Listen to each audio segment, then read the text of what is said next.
Hi, I'm Mark Lilly, the founder and current board president of Street Yoga, based here in Portland, Oregon. We started with homeless teens. It just so happened that I had worked with homeless folks before in Berkeley and here in Portland, and that just was where we began. But from there we began to realize that there was a lot of interconnections between people who were homeless and people receiving services elsewhere in the system.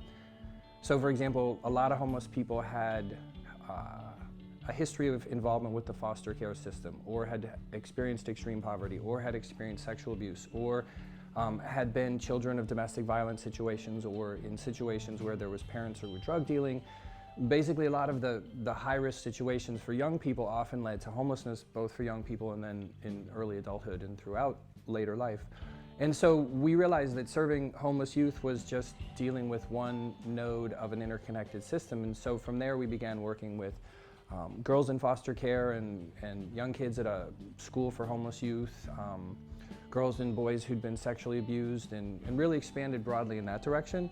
And then we began to realize that we could serve better by being more intergenerational and by connecting with multiple stakeholders in the lives of the young people we serve. So we began working with staff and clinicians and parents to give the broadest range and reach of services, of mindfulness services, so the youth could have the best chance to have an environment of healing in which they could grow stronger and work on better in their lives.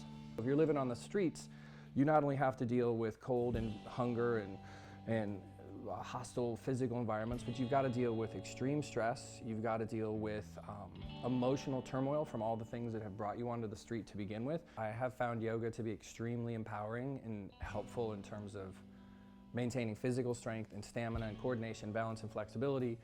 But more than that, I think it helps me stay more grounded, more emotionally balanced, more receptive to new ideas, more courageous when dealing with challenges, and more mindful and present. And that's a wide array of skills that I think are really important to helping me have a good life and feel comfortable in my own skin. And I think those are the exact kind of skills that people who have even bigger challenges than I have could use to help themselves. We have a whole family sexual abuse treatment program that's pretty powerful. And over the course of 8 weeks, the girls really have a true sense of strength that emerges, and assertiveness, which is a really core element of the entire program.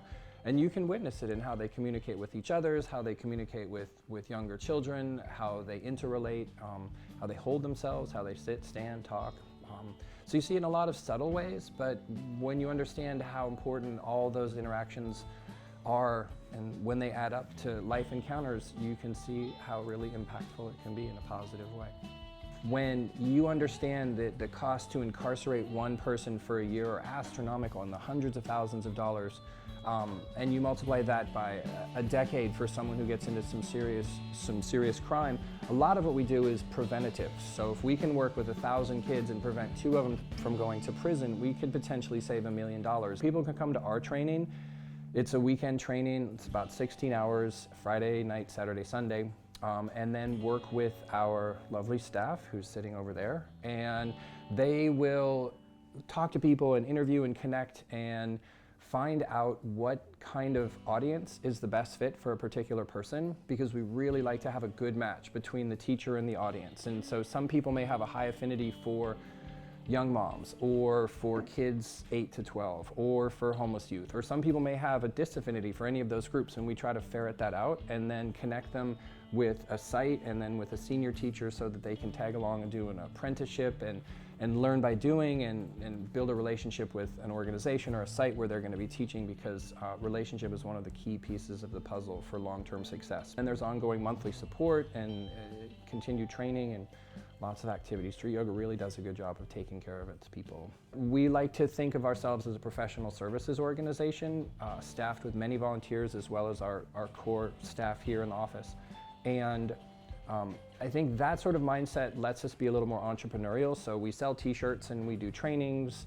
The teacher training, we also have a Mindful Caregivers program where we do trainings. We've done consulting, we've licensed our curriculum.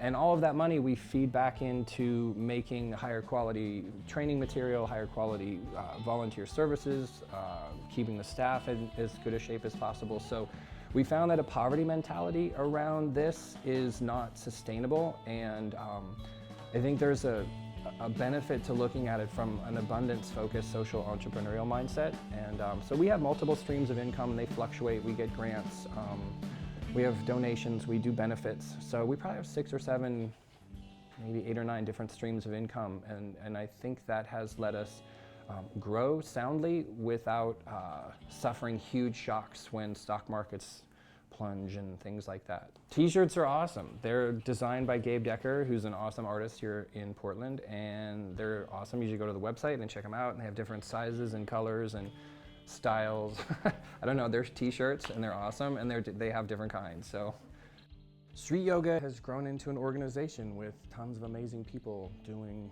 wonderful, beautiful stuff, and that's where we are now. Thank you. Are we good? Yeah.